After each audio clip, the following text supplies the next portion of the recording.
1 2 1 2, mic check. I'm late, but I'm still great. Don't hate, just wait for me to skate down your way with something else to say. TikTok, while it's just us, I appreciate the platform and the opportunity to use this platform to connect with like-minded individuals. With that said, TikTok, we're going to use this platform to educate, edify, uplift. If it's entertaining, that's icing on the cake. Peace to you, y'all. Abundance, light, love, good energy, high frequency to the gods and to the goddesses, to the kings and queens, the soul tribe.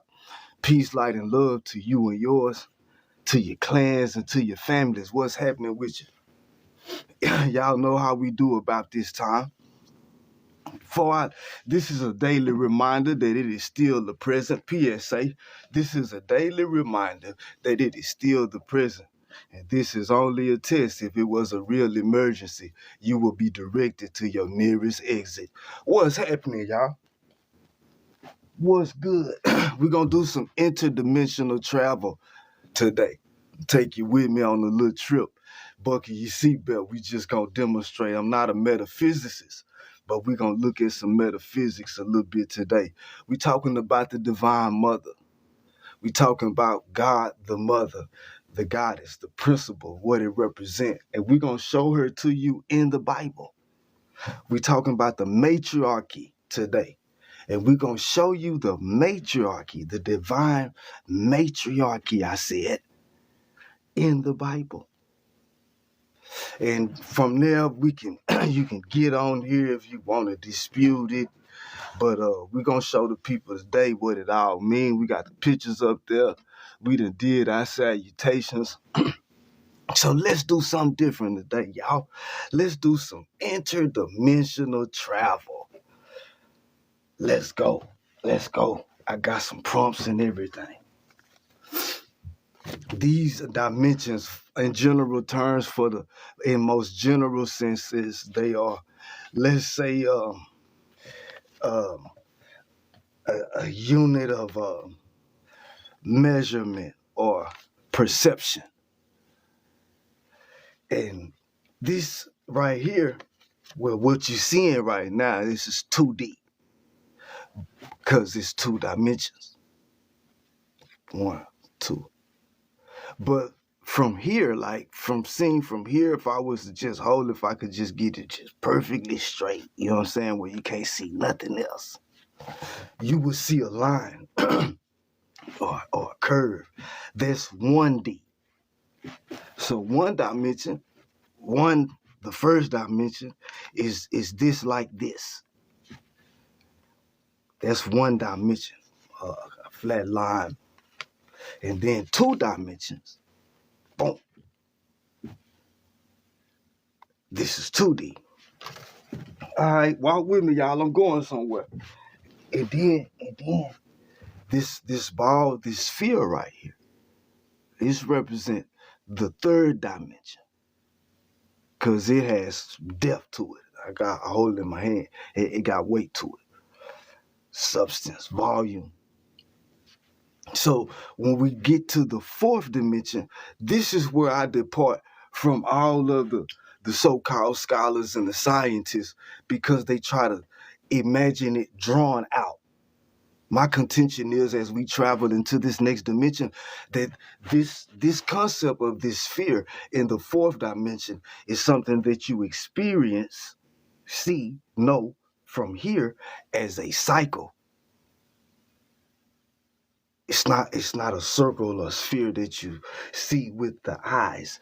It's a circle. It's that basic concept in the 4th dimension, but it's an experience. It's a cycle. That's the same sphere though, but experience from a higher dimension.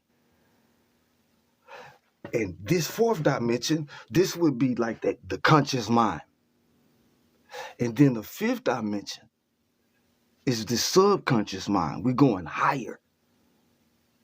Because in the 5th dimension, one leaves the awareness of the body and the necessity of it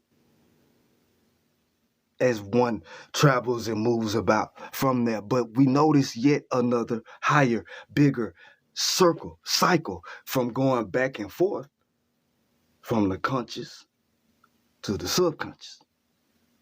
Another cycle, a higher cycle. And then that's the fifth dimension. And then we get to the sixth dimension. You know, we get to making man in our image and our likeness. So it's let there be light, because the sixth dimension, we get to a bigger circle and we start orally putting this game down all over again like it was from the very beginning, a higher cycle, a new age, a new light for a new age. Because it's an orally transmitted knowledge that end up being reduced to script.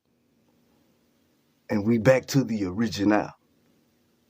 Did y'all follow that? But if you did not get back to it, I just want to drop that to make sure I can get back to it. But this is a daily reminder that this is still the present, and we're going to look at the science of it all, but we're going to use the book to look at the matriarchy today. That's what we're doing, because all the believers claim that there's no such thing as God the Mother, and that the patriarchy has always been. There's no feminine aspect of what they call divine, according to the believers. But according to the Bible, though, the book, she's there. This is a deconstruction zone. This is not what your pastor, preacher, deacon, reverend, such and such taught you. This ain't what your scholar, professor taught you.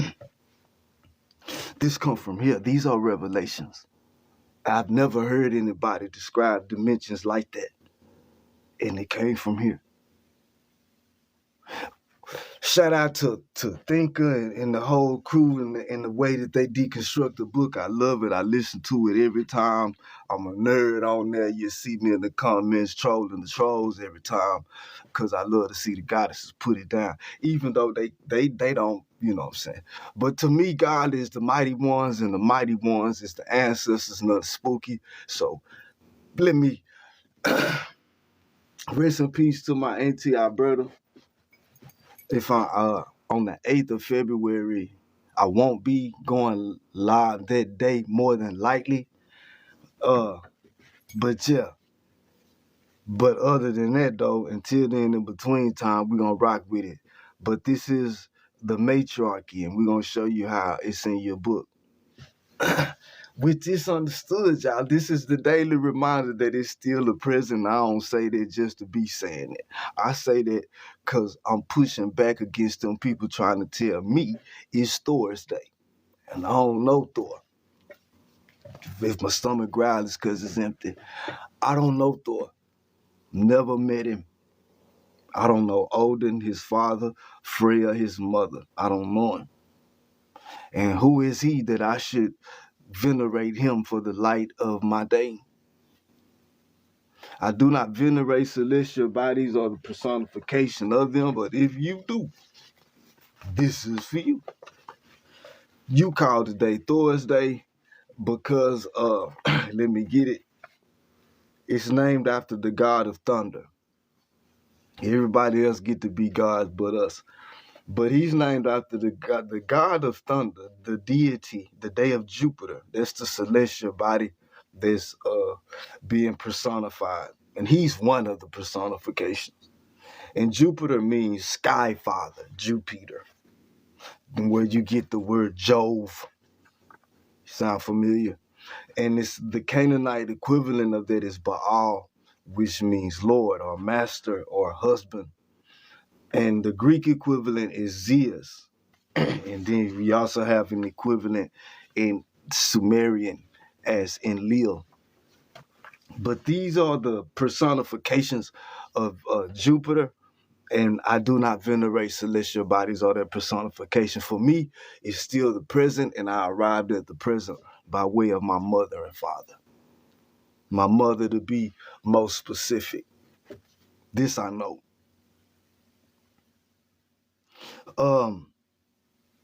This present that I received, that I came into, that I went to sleep in, woke up to, and still am in right now, this present, this gift, I choose to see it as a gift because I didn't earn it, I didn't buy it, I didn't receive it because I was so handsome and so righteous and so holy, or because I knew so much, or said the right prayer, performed the right ritual.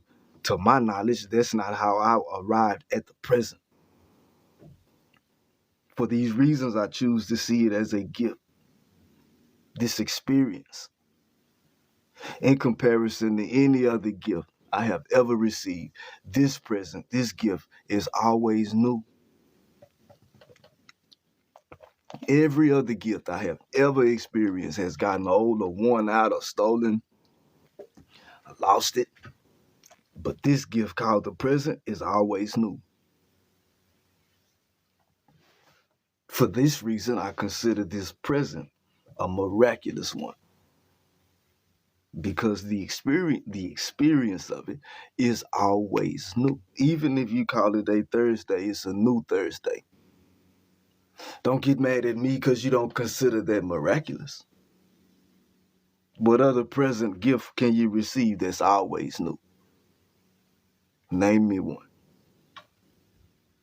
Yes, it's mundane. That's just the way this place goes, but I still choose to see it like a baby. It's always new.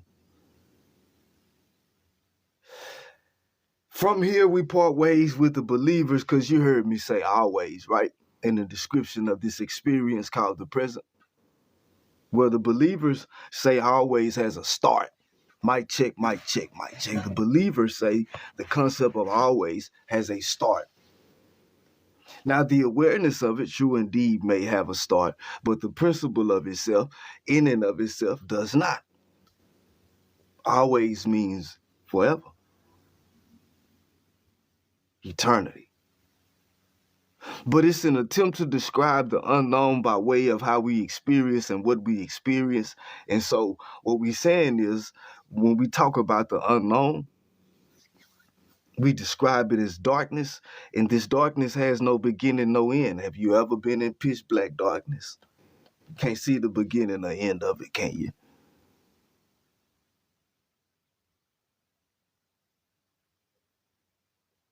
So with these principles in mind is where we're gonna take our little journey, our little trip from there. From the unknown. When we're working from the point of awareness and what we know, because from the point of awareness, from this unknown that we all come from, the awareness of ourselves has grown, has it not? We have begun to see connections between our inner self and the world outside of us, have we not? Now, those that presented to us reality told us that it was seen as a patriarchy, and it was always so. That's what they say.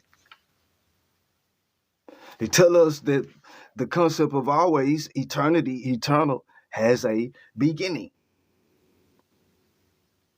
It does not. So it's a lot of things we were taught to believe and indoctrinated to not question, that upon questioning we find crumble immediately. So we're going to strip the spook off of it. The elder said, don't throw the baby out with the bathwater. So look at the picture. That's what they taught. They say don't throw the baby out with the bathwater. So we got to go to Luke chapter 7. This is where we're going. We're finna look at the matriarchy today in the Bible. We're going to start at Luke chapter 7. Because the Christians claim she doesn't exist. That there is no divine mother, there is no God the mother, there is only Father and Son. My contention is, according to your Bible, this is not true. Not only are we going to show you the divine mother, we're going to show you her role and function in the kingdom, and we're going to show you the matriarchy. Let's go to Luke chapter 7 before. We're going to start there, y'all. We're going to start in Luke chapter 7, and then we're going to work our way through the New Testament a little bit more, and then we're going to go to the Old Testament, because I want all the Christians that's listening to understand that we're going to give you book, chapter, and verse. So you can take it back to your pastor and ask your pastor, what did it mean? Come with me to Luke chapter 7, especially if you're a Christian. We're looking at the divine mother today. We're looking at the matriarchy that's in the Bible today. That's where we at, y'all. Luke chapter 7. It's a lot going on in Luke chapter 7. I'm not finna read all of this.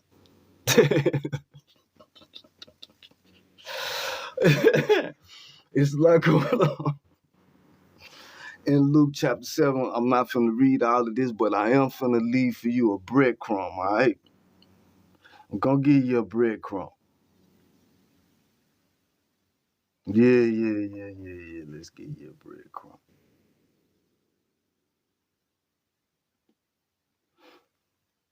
I'm gonna read it in the New International, and I'm gonna read it in the King James.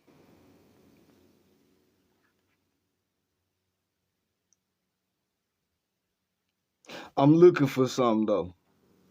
Y'all hold up. I want to give y'all this clue. So in Luke chapter 7, verse 11, it's a little story called Jesus Raises a Widow's Son. In the town that he go, Jesus went to a town called Nain or Nain, Nain. And when you look it up, it's going to lead you to a person named Hiram. And the first mention of Hiram, he's the king of Tyre. But then there's another Hiram that's associated, both Hirams are associated with the building of the temple that Solomon built.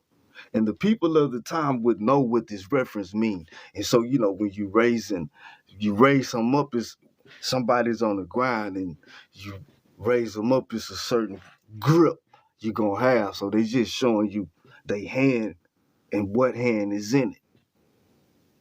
But shout out to the real Masons. He say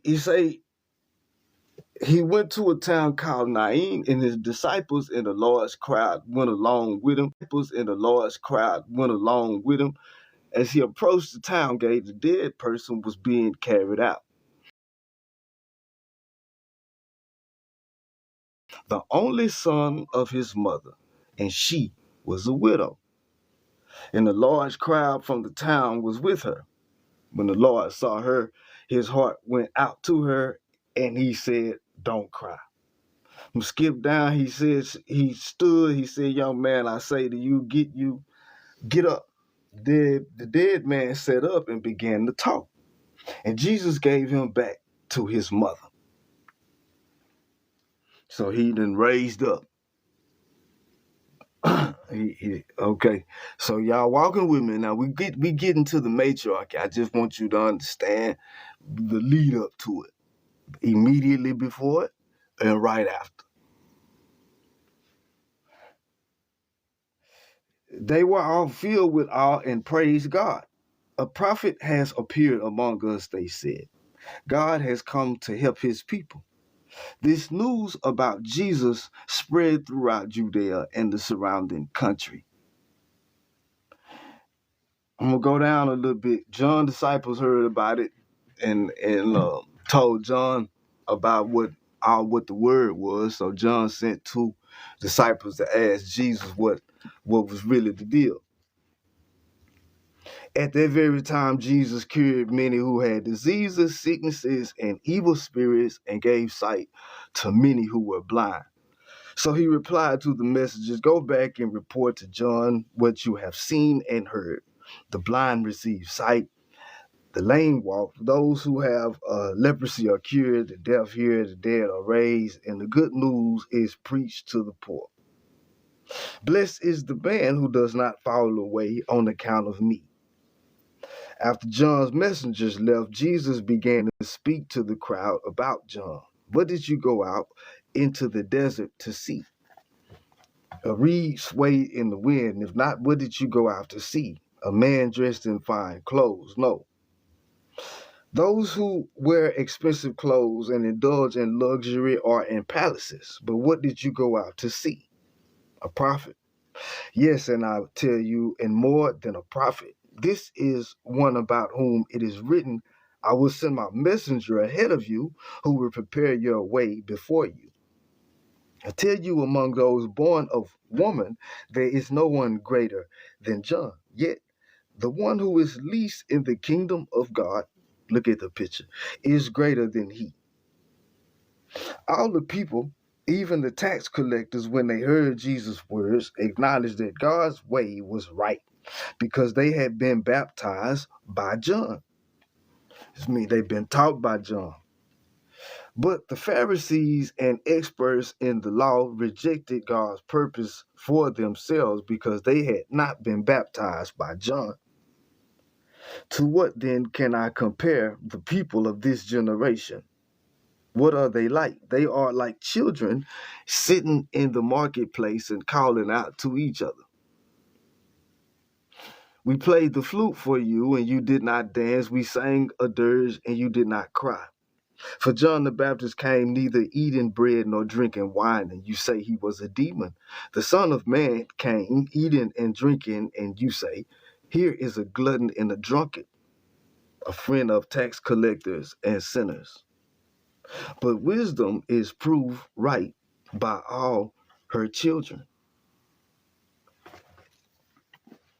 He say wisdom is proved right by all her children. Let me give you right by all her children. Let me give you the same verse in the KJV.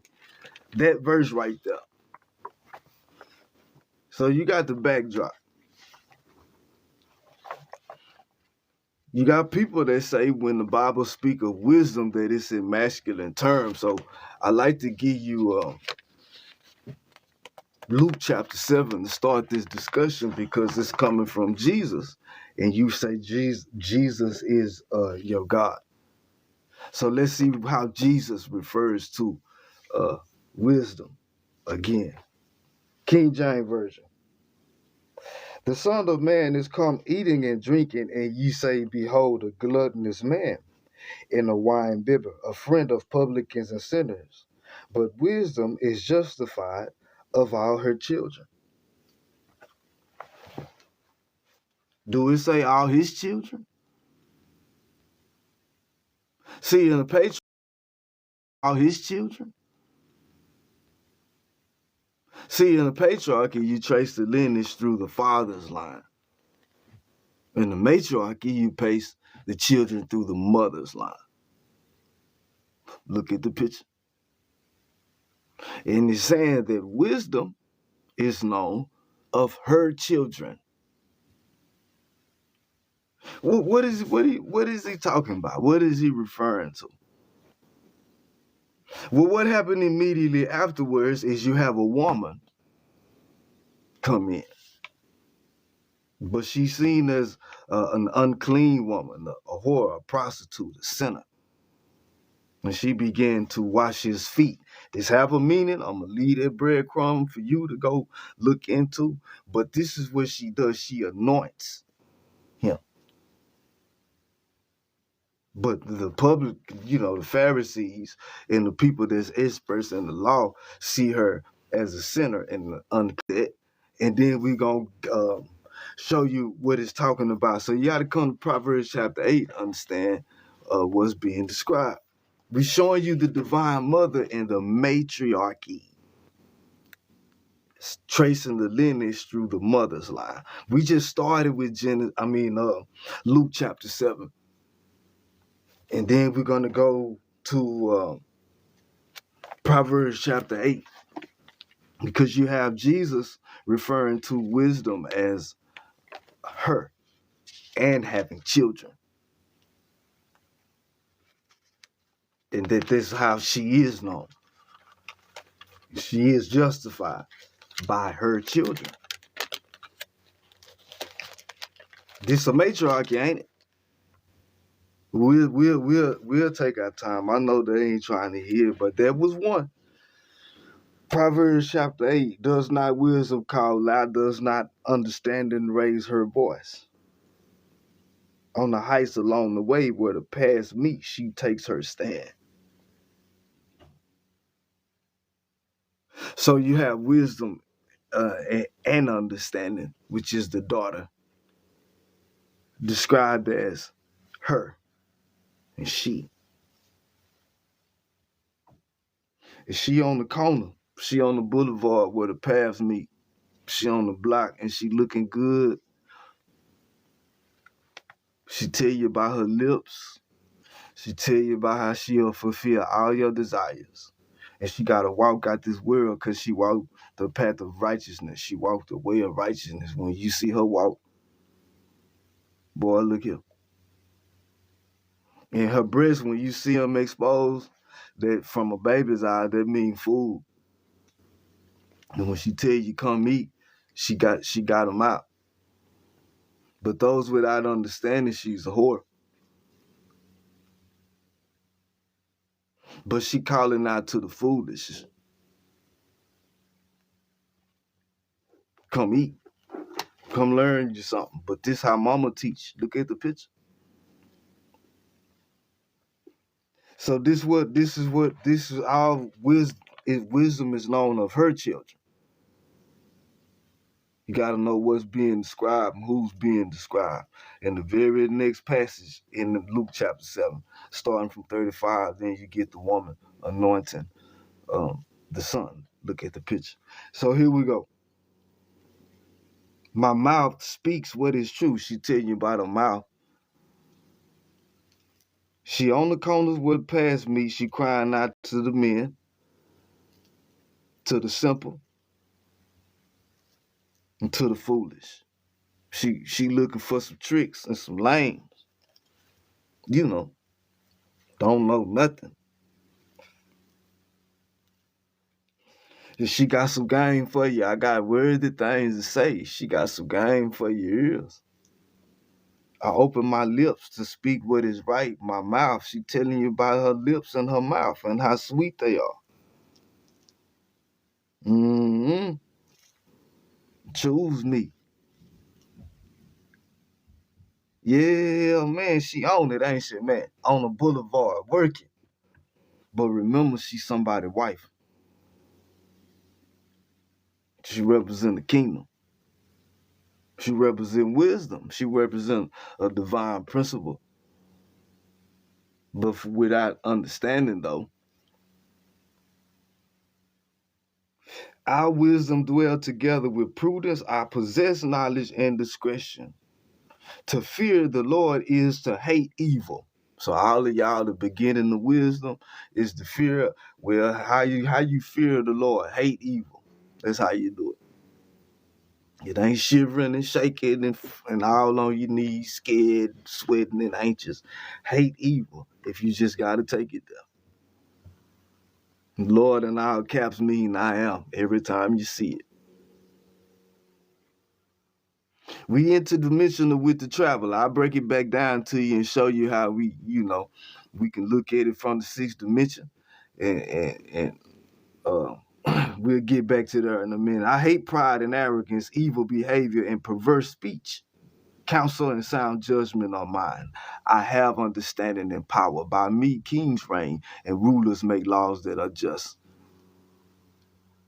By me, princes govern. Look at the picture.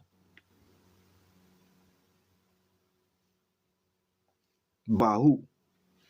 By her. King's reign. The first throne is the mother's lap. Look at the picture. If by me kings reign and rulers make laws that are just, don't that make that a throne? Ain't that the principles of what a throne represents? And we talking about the kingdom, the greater light that governs the day. Talking about the matriarchy. How you, this don't say matriarchy. Well, listen what I'm telling you first before we get to that part. And all nobles who rule on earth, Hiram, mean like a noble one, noble birth, brother of a lofty one. My fruit is better than fine gold. What I yield surpasses choice silver. I walk in the way of righteousness. Ooh, she got to walk out this world, boy.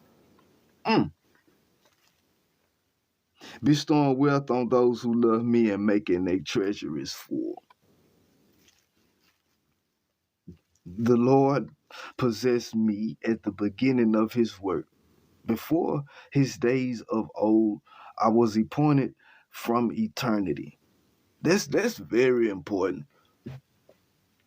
From eternity mean no beginning, no end. I always been here.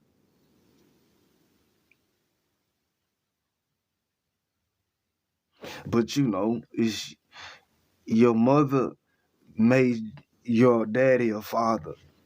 Your father made her a mother. That's how this thing works. To my mama now. And we just looking at all the attributes of mother according from the kingdom perspective. All the attributes that come with the principle of what's called wisdom and understanding. And the source of it, according to the book, is from eternity. No beginning, no end. That's what she represents. Look at the picture. I mean, look real close at what's behind her. No beginning, no end. It's the reason I showed you the circle to express the dimensions. Let's look at it some more. From the beginning, before the world began, when there were no oceans, I was given birth. So she was born. No beginning, no end. Your mama was born, wasn't she? We talking about forever. This how things been forever. Was your mama born or not? What about her mother? So when you gonna introduce the principle, the concept of eternity? And always. We'll keep reading though. Because before eternity, she was here and she was born. That's a whole nother dimension. Can't even wrap your brain around.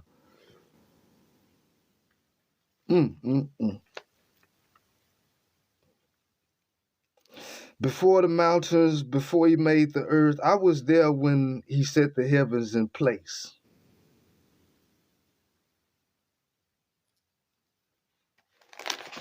Let's get to the chase though, right quick. Verse 32. I put my hand behind my back when I read it. Now then, my sons, listen to me. Blessed are those who keep my ways. Listen to my instruction, verse 33, and be wise and do not ignore it. She say, now then, my sons. So you got Luke 7:35. Wisdom is justified by her children. Then you got Proverbs chapter 8, verse 32. Wisdom is saying, now then, my sons. There go mother again. Where she come from? From before, from eternity. That's where she come from. Before the beginning. So we got to go to where we got to go to in the book. We got to go before the beginning. That's where we got to go. So Revelation chapter 12 we go. Because in the book of Revelation is where you find before the beginning. And so we just showing all the people that say she not in here. I done showed you 2 places, and we're going to show you the 3rd. In the book. I ain't adding nothing to it. I ain't taking nothing away from it. Just telling you what's in here.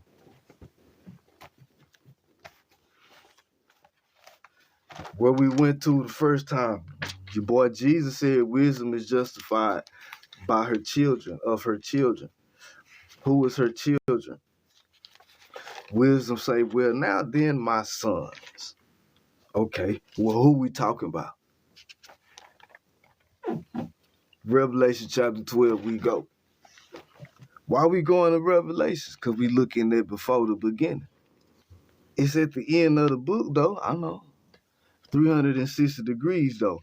The end of the book describes things that happened before the beginning. True or false? So that's why we go in Revelation. It revealed things that happened before the beginning. So let's look at what's revealed in chapter 12. A great and wondrous sign appeared in heaven. Where is appearing? What we dealing with? We dealing with the kingdom. You got heaven, the sky, and you got the kingdom of heaven. Uh-oh. We're going to make sure we understand we're dealing with looking at things from the most high vantage point that we can possibly look at it from. At everything we look at. Why not? Why confine our perception to the lowest level of awareness of the principle? Interdimensional travel, right?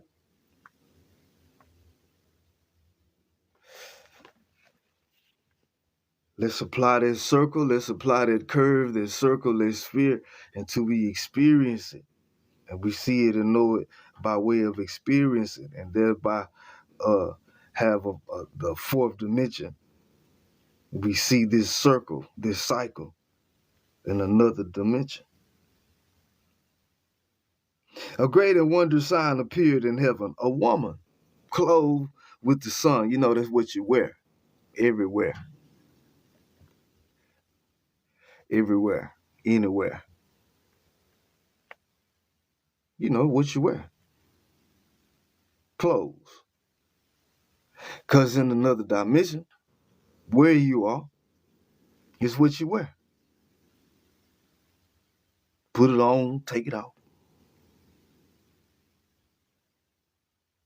Talking about outside of time, the here and now. Let me come back down a little bit. So it's a woman clothed with the sun, and the moon under her feet, and the crown of 12 stars on her head. Where is she located? Where is this vision appearing, this woman? It's in heaven. What she got on? The sun. I need you to look at this picture. What she got on? What's she wearing? All right. And she got a crown on? Might check. Last time I checked, that signified royalty. Right? And we in heaven with this royalty. So would that qualify that as divine royalty? Would that make her a queen? Would it? Let's keep reading this. See. She was pregnant. Would that make her a mother? I'm just saying, if she in heaven, this sign is appearing, and she got a crown on, and she's pregnant. Do this make her a divine mother? Let's keep reading to see. She was pregnant and cried out in pain, and she was about to give birth. Then another sign appeared in heaven. You got the sky, and you got the kingdom. Heaven and the kingdom of heaven. Remember the difference.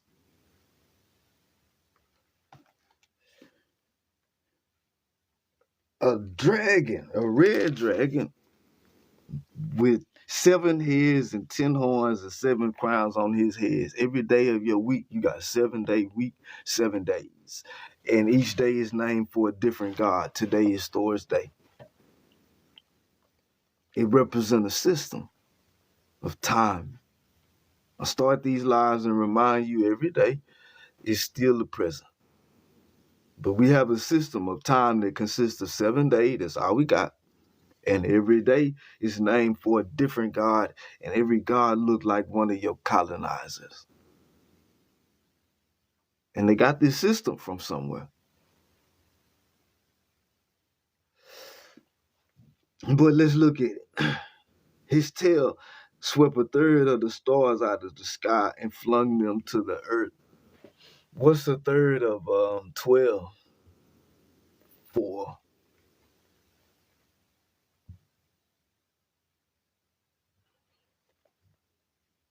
The dragon stood in front of the woman who was about to give birth so that he may devour her child the moment it was born.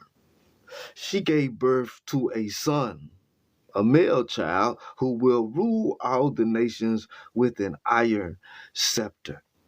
Look at the picture.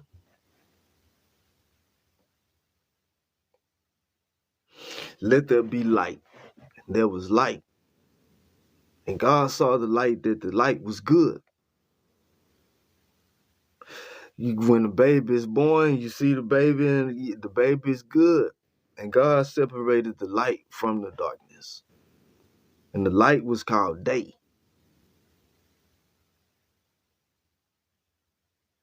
That's a baby. That's a son. But not like a sun that you see. It's another kind of light. But just like the sun in the mother's lap in the picture, this light is said to be born. And it's thought and called and it's soul. And it's just a Latin word for light. That's it. But let's look at her a little bit more. And her child was snatched up to God and to his throne. To God and to his throne. Look at the picture. Who I said represented the throne? She said by me, kings reign. Princes make laws that's by me. She represents the seat of authority. The first throne of any kingdom is the mother's lap. And this is the principle that's being put in front of you. And we're going to go up to the next principle from here. But we're showing you the divine mother, queen, and the matriarchy in the Bible. That's it. So, and her child was snatched up. The woman fled into the desert to a place prepared for her by God where she might be taken care of 1,260 days. 360. Divide that by 360, see what you get. No, for real. Divide that by 360 and see what you get. As we look at what happened, 3.5, 3.5, that's the fourth day, the beginning of the fourth day. And there was war in heaven. Michael and his angels fought. What do Michael mean? Michael mean who is like God. What do Michael mean? Michael mean who is like God. The El, mighty one, he who is like the mighty ones. Let us make man in our image, in our likeness. Who is saying this? The mighty ones. Michael mean he who is like the mighty ones. He's a son. Now then, my sons. But we talking about this light that the sun is a symbol for. Let's take our time, help you understand that he who is like God, because let us make man in our image and our likeness. They fought, it was a war in heaven. I read this part only to emphasize that these things took place before the creation narrative. The war in heaven took place before the creation narrative, and it's in line with what's said about her in Proverbs chapter 8. From eternity, before the beginning, I was there. So we looking at what's happening. So why is the dragon having a problem with this child that's about to be born? Because the child represents his replacement. We're dealing with a kingdom that operated as a priesthood. One of the priests fell. That's in Revelation 8. We're not going there today. You can read it for yourself. One of the priests fell. All this happened before what you call time. You see, there was a period between the events that you call time that we didn't measure this existence, this experience, the period between events by the sun, moon, and stars. Like you do with your 24-hour period and your 7-day week and 12-month. It was a time before all of this. And there's no way to measure that period by way of sunrises and sunsets. So it's measured in the growth, the knowledge and wisdom and understanding of the cultures that existed. How else can you look at it? But we are talking about before time, literally though, before time. And this war take place before time. And then what you get in Genesis chapter 1 is the aftermath of this war. So now that we got a perspective, we got the narrative in context, as they say, we can understand why the dragon is after the child, because the child represents the replacement, the priest, the new priest. See, it's a go-between. This kingdom function as a priesthood, and the priest is the mouth of the mighty ones, and the go-between between the elders, the Elohim, and the world, the nations. And the governing of it is by way of light, not force. But this knowledge is solid. It's ironclad. It's based on truth. That don't mean that the nation's gonna recognize it, appreciate it, like it, but this is the setup. Catch it if you can. Before time, this was the setup. The kingdom was in existence. It operated as a priesthood. We just showing you the matriarchy. Because the dragon is at war with the woman who gave birth to the male child. And then he's at war not only with her, but her and her offspring. Let's read it. But her and her offspring. Let's read it. Verse 13. Well, let's say, hey, hold on. The great dragon was hurled down, and they fought against the dragon, and his angels fought back, but he was not strong enough and lost their place in the kingdom.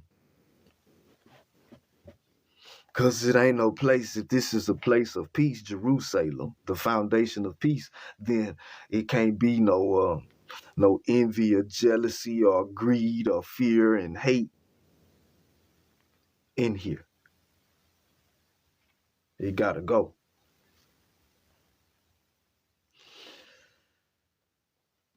The great dragon was hurled down, that ancient serpent called the devil or Satan, which means adversary. This is all before the creation narrative.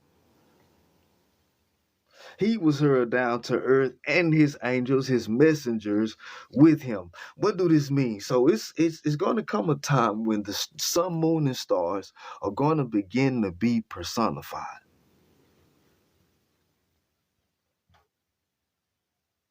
When this, I said, it's going to be a time in humanity.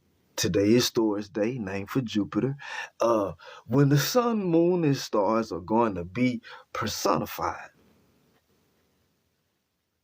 And this represents the fallen ones, the Nephilim, the adversary. Your adversaries say that they trace their lineage from the sky. Hey, man, they say they got this stuff from the sky, remember?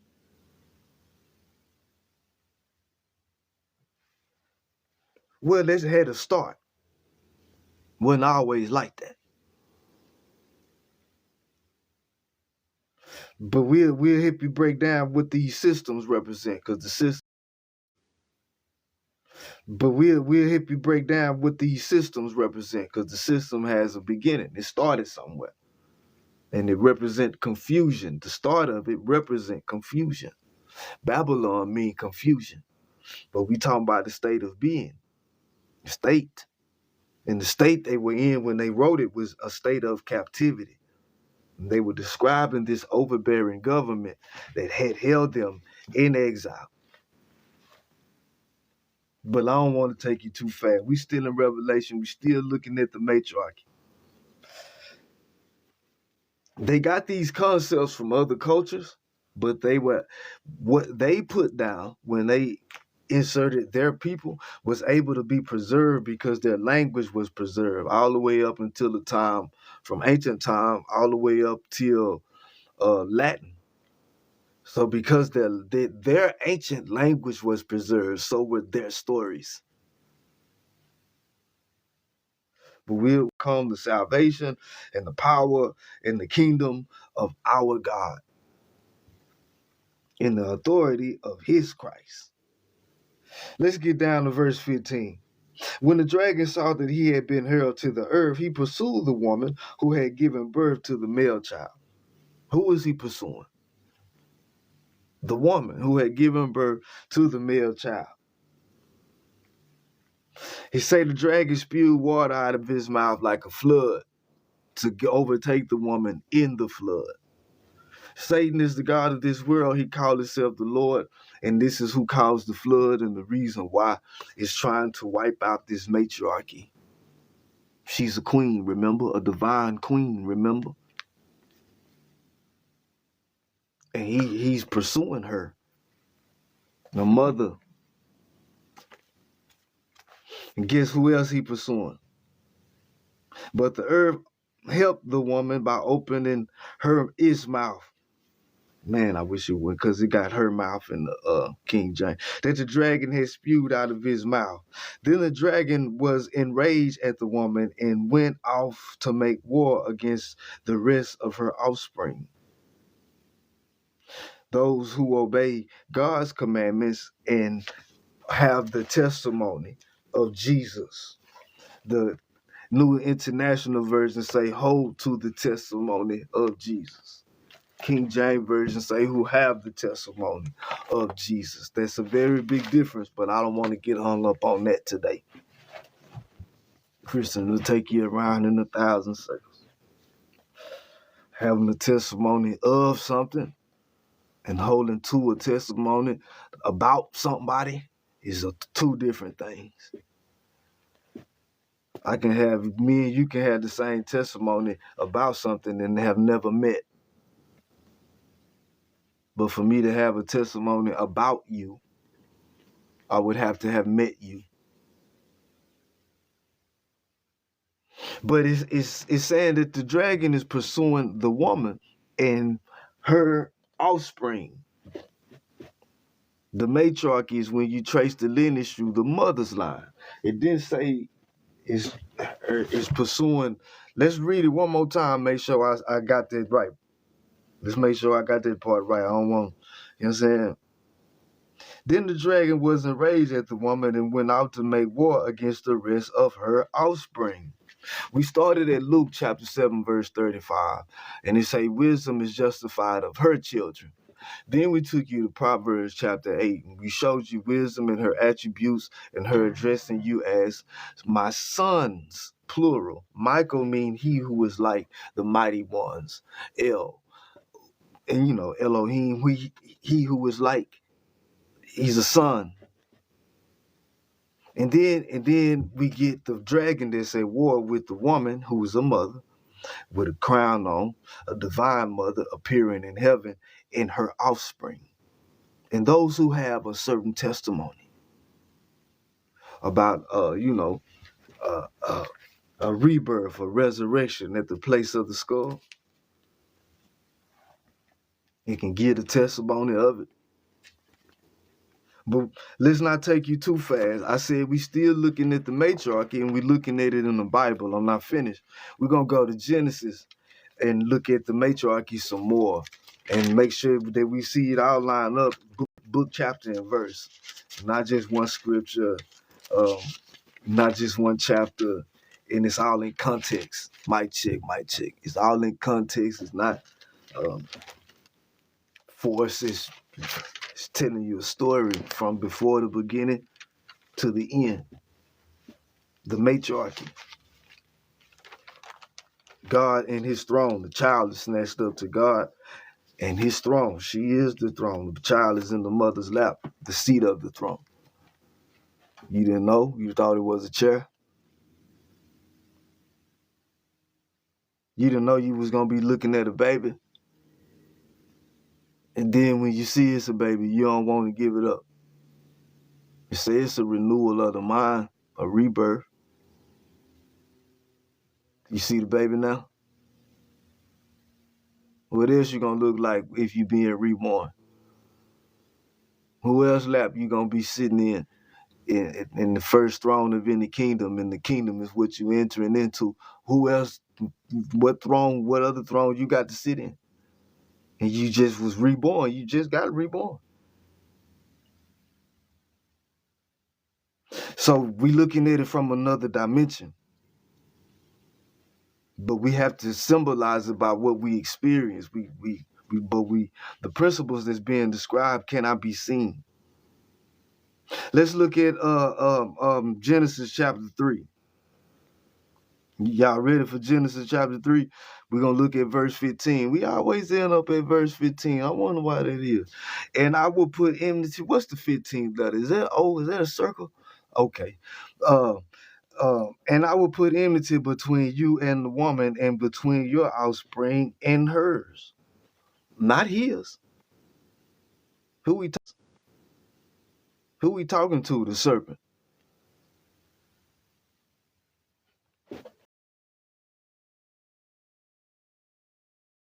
Who is the dragon that war with the woman and her offspring? Who is the serpent? The woman and her offspring. That's a matriarchy. He said the Eve was the mother of all living. That's what you call it. That's so. If we look, we tracing the whoever it is that this serpent, that this dragon, that this devil have a problem with, is not his offspring. It's hers. And it's been that way since before the beginning. Matter of fact, it's because of this and her offspring that the war kicked off in the first place. Remember? Because what you see on sitting on the throne is the son. And the throne that he's sitting in, the Father manifests as the Son. Look, behind her is a circle. I said, let's go interdimensional travel one more time. Y'all might have pulled up late. And if you did, don't hate. I'm still great. Just wait. I'm gonna skate down your way with something to say. I'm trying to show you the principle of what we call the Father or the Most High, or no beginning, no end, in the way that you can in the way that is science. Let's step outside of looking at it from religion and look at this concept scientifically, what they call metaphysics. You will see why as we ascend in the explanation, but we're going to keep it where a baby can see it. So we talking about the first dimension, when we talking dimensions, and we're saying like, experiences, perspectives, and so this is two dimensions because it got the boom, then got the boom. But you look at it from here, this is the first dimension. If it's all the way flat, if I can make it flat, or if I was to draw a straight line, or if it's a curved line, it's the same fucking thing. But that's one dimension. And then this dimension, in observed from another perspective, and is this same thing, but a higher dimension. And this is the second dimension because they have two dimensions. Another level of perspective. Then you get to the third dimension, and that's a sphere. It got substance. It got some weight to it, and it got up and so there's three dimensions, right? Now, this fourth dimension, when they be talking about the time and the space, it's not necessarily something that you drawing. It's something that you experience as cycles from here. And the cycle is a circle. And we talking 360 degrees, but a circle, a higher circle, higher dimension, experience, perspective of that same circle, but one that you see as experience, as a cycle. This is from the conscious mind. Then you ascend to the subconscious mind, the fifth dimension. And it's a higher state of awareness. It's the same cycle and circle because you end up perceiving that you go back and forth from the conscious to the subconscious. And this can be perceived as another cycle or circle.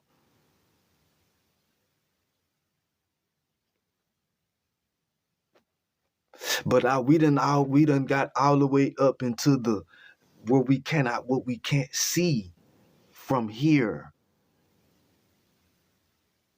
But from here, we can theorize and imagine.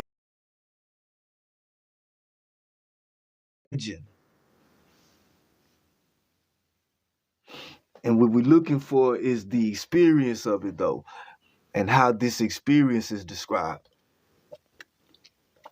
But we can't do nothing but bring it down to 3D. When we describe it. Let's keep going. So as we look at this circle behind her, this 360 degrees, that circle, that represent divine knowledge.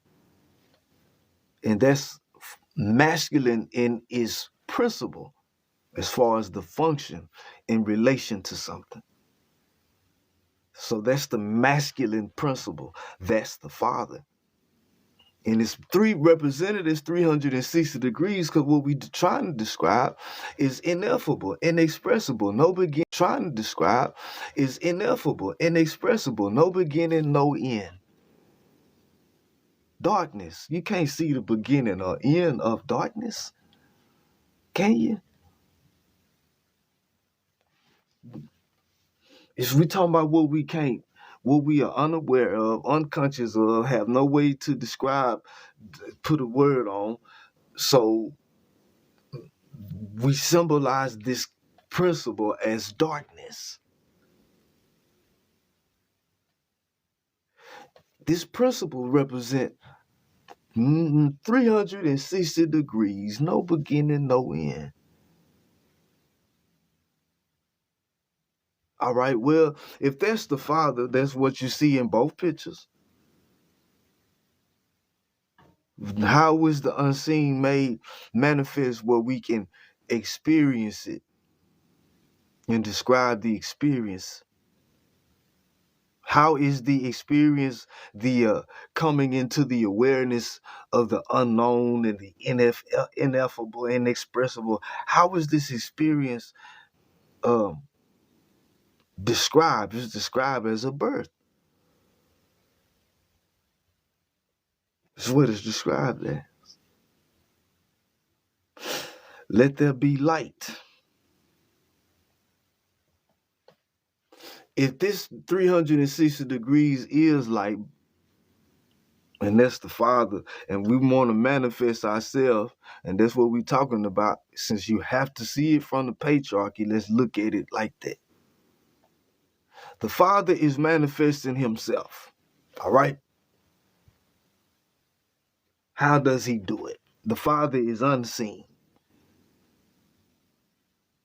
Well, we're saying that this unseen manifests itself as mother, with the Father inside of her as the Son. When you're looking to see the Father in the picture, you do see the Father in the picture. You see him as her Son. This process, this experience, this cycle that we witness repeating over and over again is considered to be an expression. Look at the picture. It's a communication. It's nonverbal communication. Is an expression of divine knowledge. She's called wisdom. Ain't wisdom knowledge applied? She represents divine knowledge applied, that's called wisdom, that's called mother. If the divine knowledge is the father, then the expression, the application of that is mother. That's why we call her wisdom. She literally represent or symbolize the Most High. Because we can't get beyond the unknown. That's high as we can go. We can't even put a word or title on it. The highest that we experience in this realm is going in or out of a mother.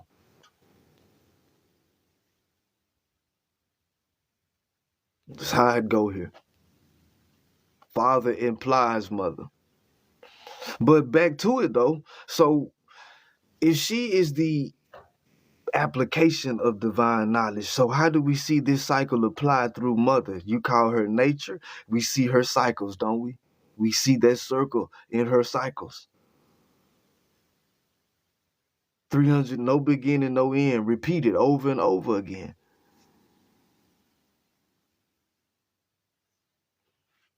We experience this circle as cycles inside of what we call mother nature.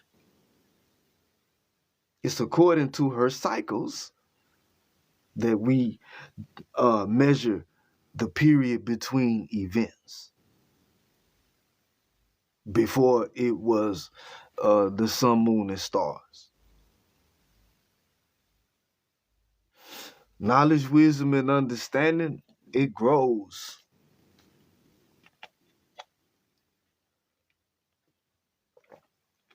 And it bears fruit. But hold on, we got the knowledge and it bears fruit. But hold on, we got the knowledge, we got the wisdom. What is the son that's sitting in her lap? That's the Father. That's knowledge, divine knowledge. And wisdom expressed.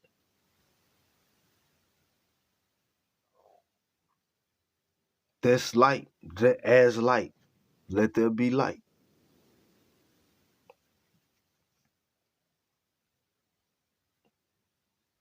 That's how the light is called day, and then there's a greater light, mother, that governs the day.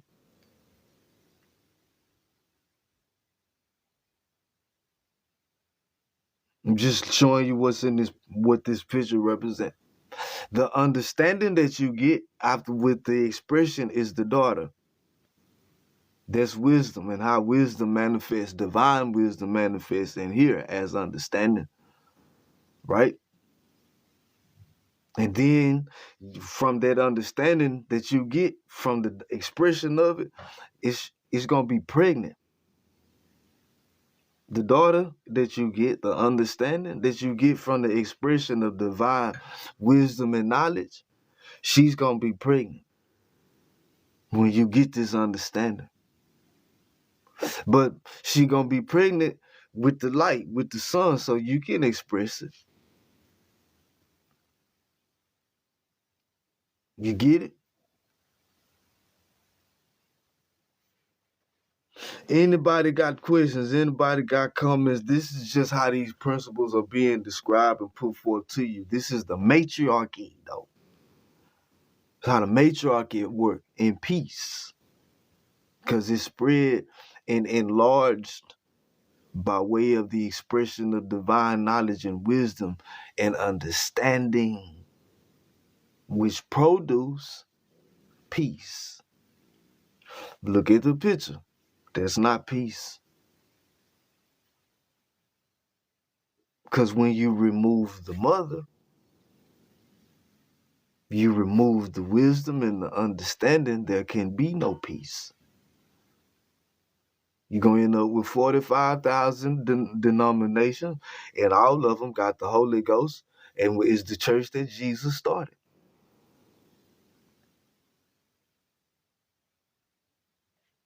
Confusion. Babylon means confusion. But that's what comes with the patriarchy, and how the patriarchy is spread in confusion, from Babylon. Literally, Abram come from Babylon. But the matriarchy, according to the Bible, come from the kingdom. And that's how it was before the beginning, according to the kingdom. Which books say anyway. Now I just spent however long I'm just talking, but I read Luke 7:35. Then right after he say wisdom is justified of her children, you get the woman anointing him. Then I took you from there to Proverbs chapter 8. You can also read chapter 9. It keep going on and on about the divine mother and her attributes. Then I took you to Revelation chapter 12. And I showed you about the war and why it kicked off. Behind her, the woman, the queen, mother, and her offspring, which means a matriarchy, literally, because you tracing the kingdom, her people, she's a queen, from her offspring. Then I took you to Genesis chapter 3 and showed you the enmity between the serpent and the woman and her seed, her offspring, to bring you full circle. So if you say that the divine queen mother doesn't exist, it's strictly based on your doctrine. But it's not based on what's in the Bible.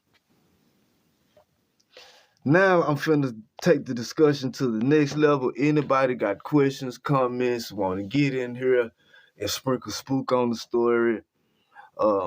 I don't have no spook to sprinkle. There's nothing spooky about nothing I'm saying. We applying the concept of eternity, eternal and always, and letting it be exactly what it means. If you're going to have the theory or the principle of always, why wouldn't you apply it as it is always? So that means no beginning, no end. The question is, what's beginning in Genesis chapter 1? And I'm saying what's beginning is after this war,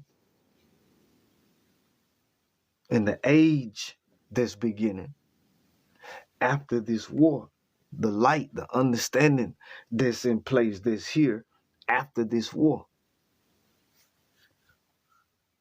People that was already here, been here, and the people who after this war went to start their own and set it up. And the Bible records what they did and how they set it up and what they call themselves. But it do describe some people that's supposed to be in the image and likeness of the Elohim, the mighty ones that function as a kingdom, that operate as a priesthood, that's eternal.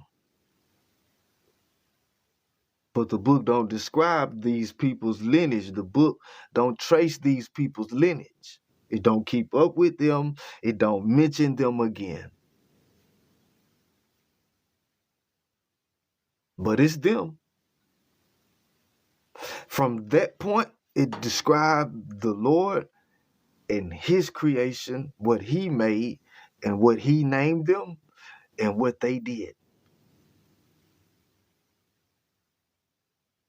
And what came from them.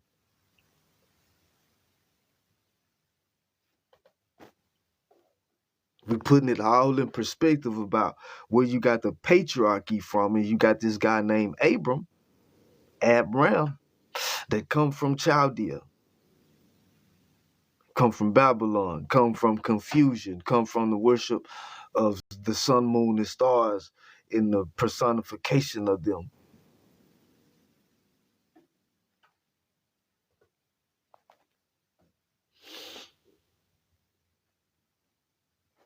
But you had a kingdom and a priesthood that was already in place and had been in place before Abraham came through and had his children. A priesthood is because this kingdom that operate as a priesthood. Let me make sure everybody listening understand that I'm talking about a matriarchy. Yes, I'm talking about a kingdom, but I'm speaking on it from a matriarchy, from who the dragon is at war with, this queen mother and her offspring, this kingdom. The queen mother and her offspring is who the dragon is at war with. When I say kingdom, this the kingdom I'm talking about. The one that the dragon is at war with. Not the patriarchy you made a religion out of. Because that's a religion, a belief. I'm talking about what your book described as a kingdom. What I know to be a kingdom is a family line, a bloodline. And the word God means the mighty ones, the powers, the elders. I know the word power means the ability to define phenomena and make it act in a desired manner. And I know it takes knowledge, wisdom, and understanding to do it. And I know knowledge, wisdom, and understanding is called light. I know that the priests in this priesthood, in this kingdom, to operate as the mouth of the mighty ones, the expression of knowledge, wisdom, and understanding. I get it. Divine wisdom. So you see at the top picture, him being fed, the son being fed, that's the son being taught.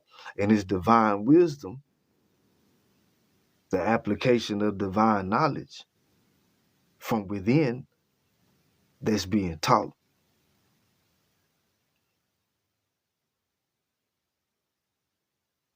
Because she's the greater light that governs the day, and the lesser light that governs the night. That's the sun. That's the baby boy. That's the purpose of the light, to shine in the darkness. And the greater light that governs the day, mama represents the subconscious. And the lesser light that governs the night represents the conscious mind. So the nighttime sky constellations house the sun. Virgo house the sun. The sun is in Virgo. Jonah is swallowed by a fish. The sun is in Pisces. You see these houses in the night sky, the greater light that governs the day. Because we ain't talking about a light you can see. This take knowledge to see that. And when you can apply it, you see light. You get understanding. You can apply, define the phenomena, make it act in the desired manner because you've been observing it. You have the understanding, you got the knowledge, you know how it works.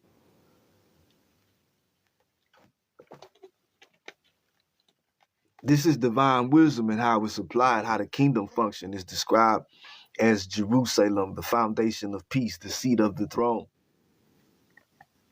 Queen Mother. Wisdom. You replace this concept with what you call the Holy Ghost, but it's actually a mockery. Because it's the dragon. This is how the dragon wars with the Queen Mother. In the institution, the systems that he set up, ain't no mother. Remember, he trying to throw her crown down. Ain't no divine queen mother in his system. This is how the dragon does it. Y'all following it? How he does it is by the worship of the sun, moon, and stars, and the personification of them, which represent no understanding of the light that's in you and where it come from. And how knowledge is born. And it's not from the sun, moon, and stars, but from within you. Everybody following what's being said. Let me look at some of these comments because they done typed in all caps. They type in capital letters. That mean they really serious about whatever it is they want me to see. Still love you in G Daddy's hat. Oh, yeah, you know I'm going to rock Granddaddy's hat till I can't rock it no more. Just looking at the comments, y'all. I can't see. I ain't got my glasses on. Appreciate everybody rocking with me. Appreciate the fam, the guys and the goddesses up in here. Everybody following what's being said as we look at it from another dimension. Because you got some people that claim that in Revelation chapter 12 is speaking of the church.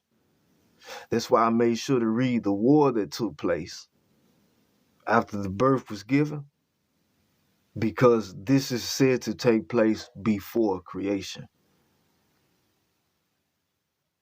And the church, unless you're saying that the church gave birth and the child is Jesus, the church did not give birth to Jesus.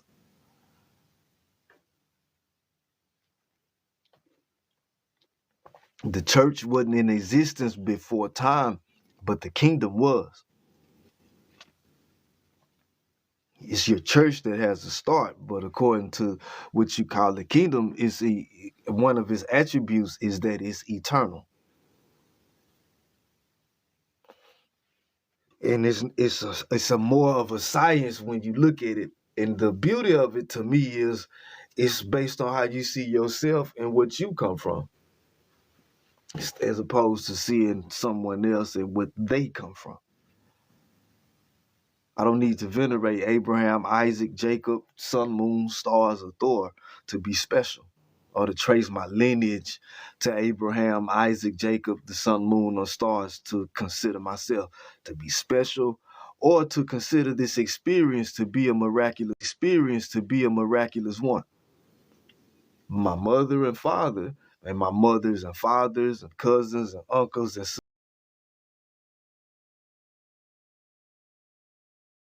sisters and brothers are enough, have been enough, will continue to be.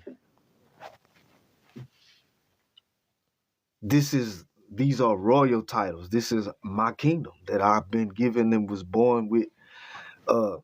If you are what we call blessed to have a family, whether you close or not, you're still where we come from. And we see this everywhere we look. The same cycles repeated, the same signs repeated over and over again. And when we see these as circles, as cycles, we experience a higher dimension from just the sphere that we observe in 3D to seeing the circle, the sphere, from a higher place, a higher perspective,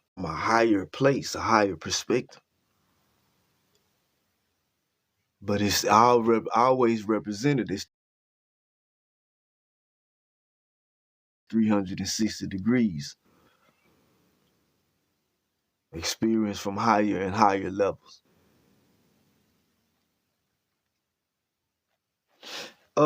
Let me look at it. Anybody got questions? Anybody got comments? Appreciate y'all in here rocking with me. Are y'all understanding what I'm in here saying, y'all? And when it speak about, and back to the deconstruction, in chapter 1 of your book, in Genesis, when it say, let us make man, this kingdom that operate as a priesthood, it say that they on earth. They don't necessarily give a description of a geographical location specifically where they are. It just says earth. I always ask the people, I've been asking for the last few days what these people look like. Because y'all call it Black History Month, but you want to ignore that slavery is condoned and codified in your book. But the question is, these let us make man and not after our image, after our likeness, what do they look like? Now remember, they represent a kingdom that function as a priesthood. Now either these people was already here and the mighty ones are making them like them by what they're teaching them, or they having children. But in no way am I going to accept they started digging in the dirt. Even the narrative don't say that they did. It don't mention no dirt. It does say us, and let us make man after our image, after our likeness. And I'm saying either they went to making babies or they was teaching some people that didn't know nothing so they can exist and coexist with them in peace, so God can dwell among them in peace. You got to learn you something, though, because, man, y'all running around here willy-nilly, baby mamas, baby daddies, stealing, killing, and destroying. So I got to give y'all some game and show you some stuff. I'm gonna have to have a go between this divine knowledge and this outside game. And what is it? The sun, moon, and stars. Because once I show you that, you might take the game and run with it. But that was just step one.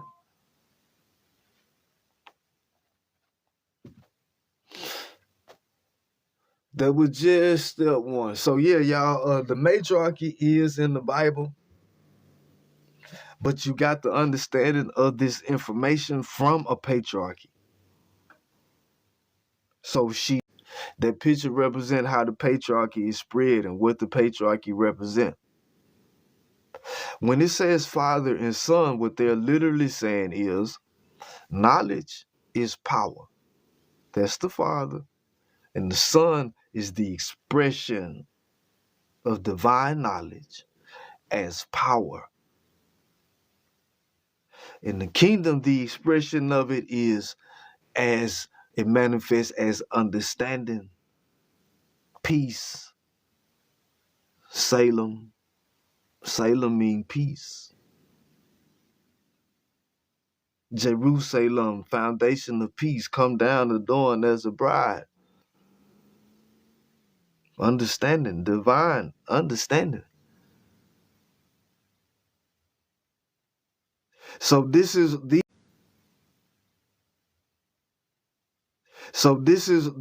the principles that's being put forth.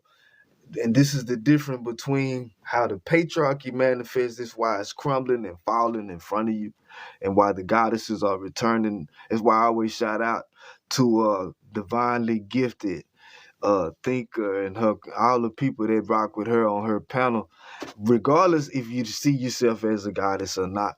When we say the mighty ones, the might of the mighty ones is the knowledge, wisdom, and understanding that they have. And the expression of it is called light. And I love to see the goddesses. Cause when they express it and bust it down, cause us with the masculine energy, man, hey y'all, as far as the unity goes, once we get this understanding that they applying and expressing, we gonna manifest and build, let that be light what it is, what that is. It's just gonna naturally happen. In our natural role, your natural function, just think about it. I know you got the patriarchy, and the way that you have this understanding of it is maleness, but it don't mean that. It means divine, yeah, tracing the lineage through the father's line only, but on a higher level, we talking about divine knowledge in the expression of it without wisdom or understanding.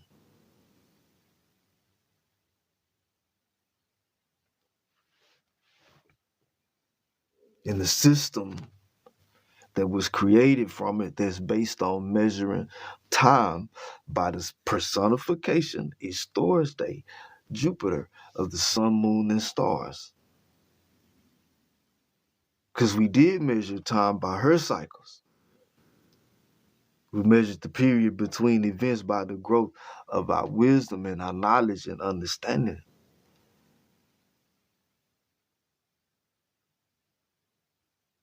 Y'all following what I'm saying?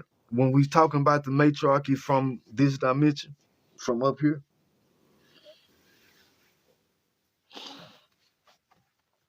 Return of the matriarchy. Yeah, the return of the divine wisdom, the return of mother. And this is what they have demonized, vilified, and made to mean something that's evil. But when it said God in the very beginning, when it said let us in the very beginning, mother was included. When the us that's spoken of, when she say from eternity, I was there from before the beginning, before the heavens were put in place, I was there.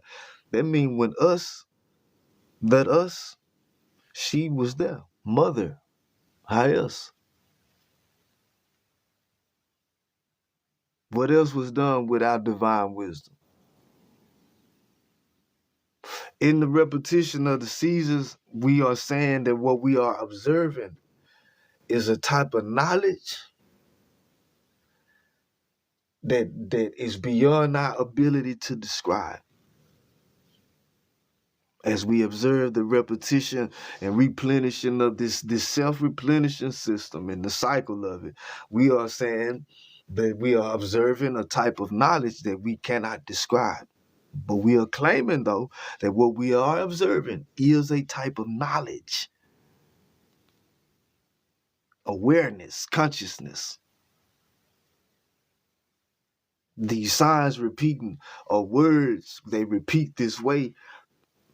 To getting back into the metaphysics, I see the earth itself as conscious. The earth itself is conscious. But I can't prove it, and it's a belief, because the earth, to my knowledge, doesn't have a mind or a brain unless we are it. But yeah, that's more in the philosophical field than it is biblical, but yeah. All right, so man, the floor is open. Anybody want to get on the panel? And if you, I don't really care if you disagree with what I'm saying. I don't really care if you disagree with what I'm saying. But if you can demonstrate what I'm saying is not true according to the scriptures I brought, then let's hear it. Shout out to Medusa, always riding with me, even when I'm trying to put it together, because we got to do it live. And sometimes, man, I just be going and get all off track. I think I'm staying on track a little bit better today. February 8th, I probably won't go live, but after that, it'll be as usual. I know who I am. I got you, fam, and I appreciate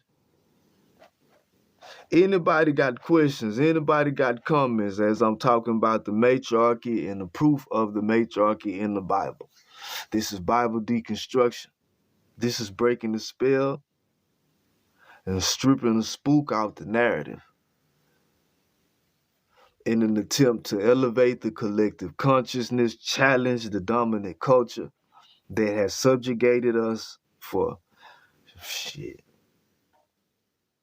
How long have it been? How long we've been waiting on Jesus?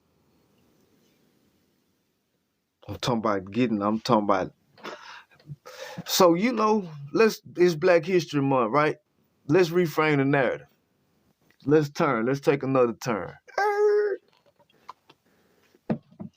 They say we came over here packed in ships. But it's more likely that the Europeans is the one that came packed in ships.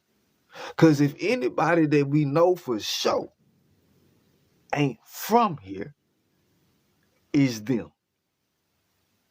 Unless they flew over or swam over, they had to come over in boats, ships, packed in them too.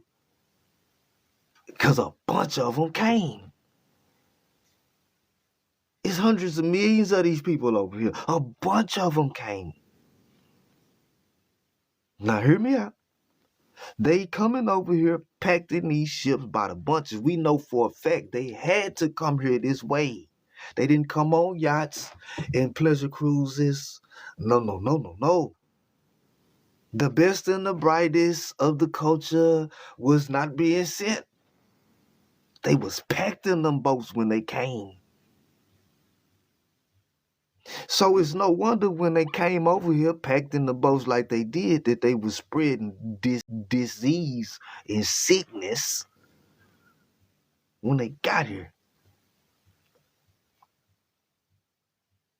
And they just coming. I'm talking about just hordes of them. Barbarian, savage, sick. And it's a free fall. Whatever you can get and hold down and maintain, you can have. And we gonna arm you. Here you talking about. Go get it.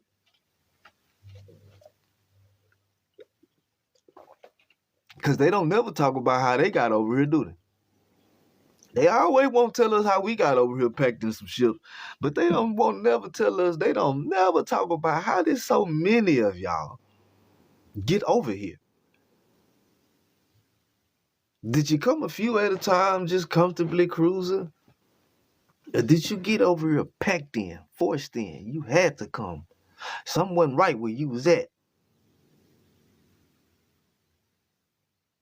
I'm just saying. And the sickness and disease spread, because they give a whole nother story. Like, these people came over here and they was over there. They came, they was just wealthy and civilized, and they just was on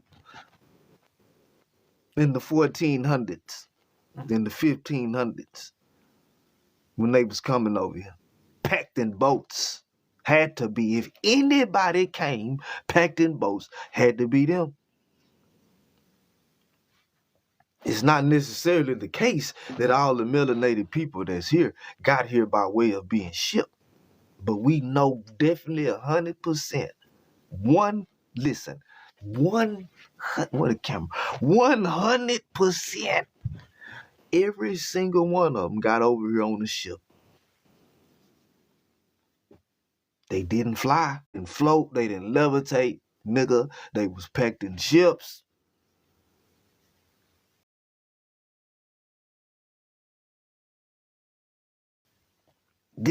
But they don't talk about it. Why we don't learn about how they got over here?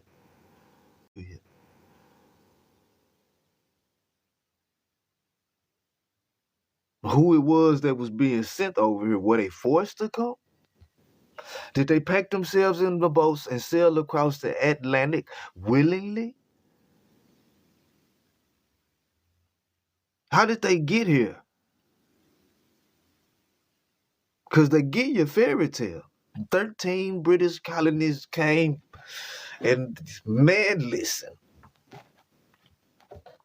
You can tell that to somebody else. I know why you stuck the number 13 in there about how you established your first colonies, but the jig is up.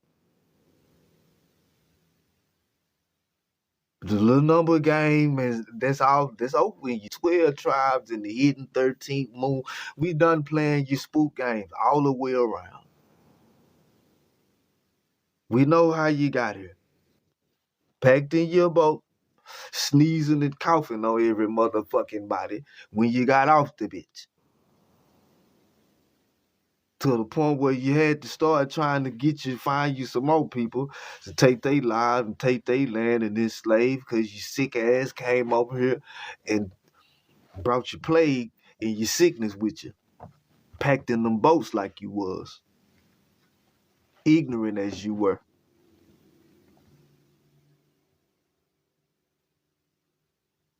I know you don't want to teach history no more. Here you mean. I wouldn't either. All this information available, and you got to send them teachers in there to teach lies, and these kids can Google the truth and be like, man,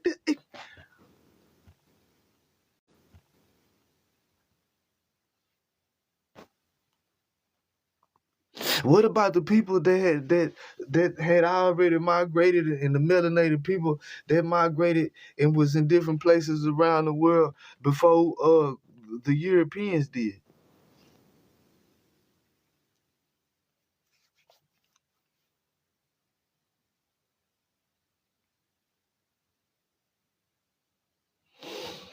So they gonna teach you his story, all right? I'm just making sure you understand we all on the same page. They taught us his story. Look at the picture though. But no melanated people over here in Americas before 1492. That's the story. That's his story, nigga. There were no melanated people in the Americas before 1492.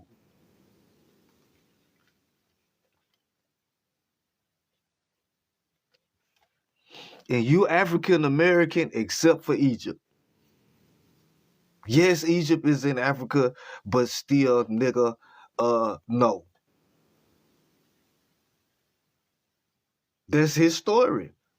Ask him. If he might be in the comments, ask him if I'm lying. That's his. Ask him if that ain't his story.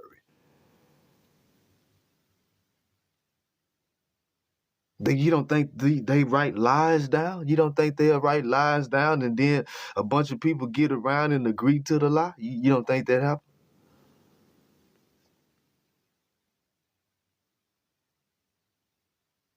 You don't think people can see stuff the wrong way and a bunch of people agree on that wrong way to see it?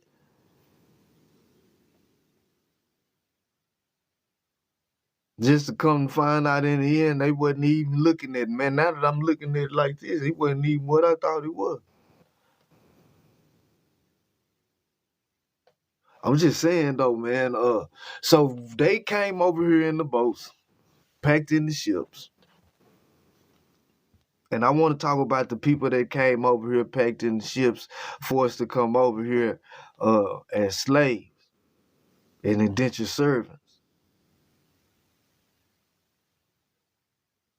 That y'all don't want to talk about the European. I'm talking about the Europeans. I'm not talking about the Africans. Before the Africans, it was the Europeans getting the boats being shipped over here, remember? How else did they get here then?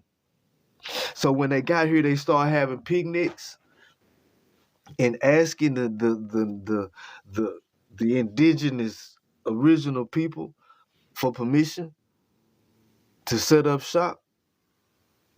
The permission and just and you ain't asked nobody, ain't made no arrangements or nothing.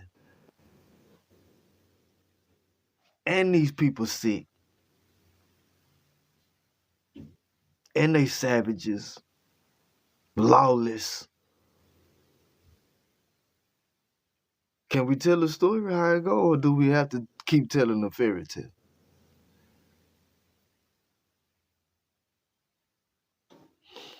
So yeah, we might not have come over here in ships, but I know they did. I know for man, listen, they ain't native. Aboriginal, I don't know what the name is no more, but they ain't from here. But it's a bunch of them here now. It's 42 million of us here. How many of them them? It's 100 million to some of them here. But a whole lot of them had to come over here in some boats. Some ships, a bunch of them. Right? They never talk about it.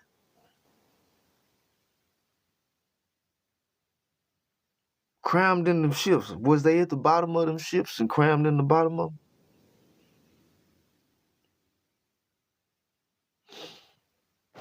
What did they do when they got here?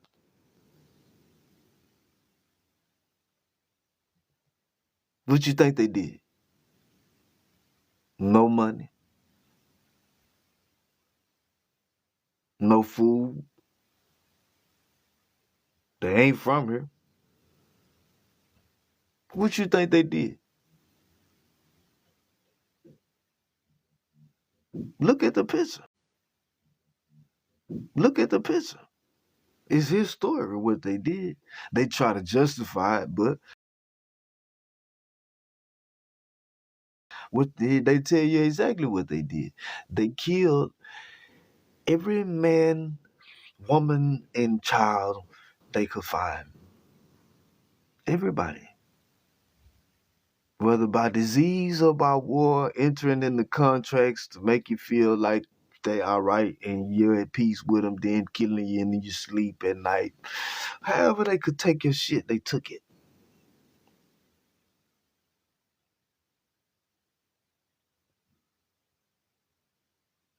It was brutal and it was ugly, and they were believers in Jesus. They were Christians. And this is how you got Christianity and the patriarchy. See, when you accepted Jesus, your origin story became Adam and Eve. Remember? So your ancestors and your mothers and fathers and who they were, you can't remember, honor, venerate them anymore. That's paganistic to do that. You're going to hell. But you need to remember Abraham, Isaac, and Jacob and 12 sons, not the daughter, just the sons. You can remember them. Is it a mother in the religion? No. Just the father, who is the son. They talk about birth and rebirth, but it's no womb. They hate that. Man, y'all feel what I'm saying, though. So the people that's waking up and getting what I'm saying, this new generation is coming up, even the people that disagree, this may be the first time your belief system has been challenged. I don't care about you believing in a man coming to save you out of the sky from a talking snake. I think it's ridiculous. I know I was not made from dust. I can look at the side of the ceiling fan and I know what dust is, and I know I was born. And I know women didn't come from the rib of men. I know I won't be punished for all eternity if I don't eat the crackers and juice on the right day. I refuse to accept that I would be. The concept of hell, eternal punishment, genocide and slavery being punishments, I don't hold to none of that. Mothers and fathers, the present is enough for me. It's miraculous enough, it's spooky enough for me.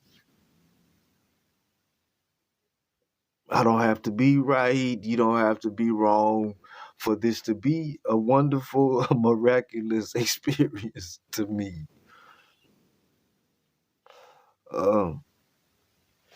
But this is peace. 2025, no more. I love it. If it's sound information, only the dead can't accept. Already, I appreciate it. That's what's up.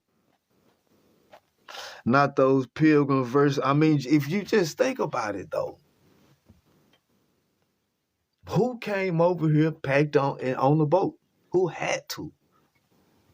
Because copper-colored, melanated people, it's a very good chance we were here already. Or at least some of us were. But as far as them, we know for a fact, well, none of them are already here.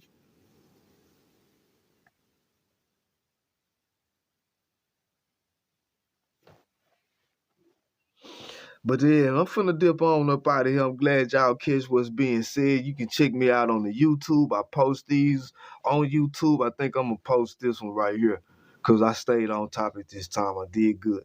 So yeah, the one, if I go to rambling and shit, man, we'll just use that as a kiki session, you know. But this one we'll put on there. So I'm gonna cut it so it won't be too long. Unless anybody want to say something to me before I go. If not, peace to the gods, to the goddesses, man. I hope y'all enjoy your rest of your day. You are enough. We are enough. All we need is unity. All we got. Peace, y'all.